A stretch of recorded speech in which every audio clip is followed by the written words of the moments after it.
Okay. Taas ang kanang kamay. Kayo lahat kayo. Jinx, lahat kayo gamers. Lahat kayo gamers. Okay, taas ang kanang kamay. And repeat after me. I state your name. I, Orlando Villapane, Do solemnly swear do solemnly swear that during these Christmas party games, that during these Christmas party games, I will play fair and square.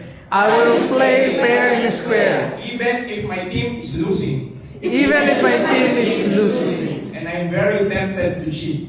and I'm very tempted to cheat. I will not bribe the referee, I will not bribe the referee, no matter how much money is at stake. no matter how much money is at stake. I will give my best effort, I will give my best effort, even if the game looks ridiculous, even if the game looks ridiculous. and my dignity is slowly disappearing. And it is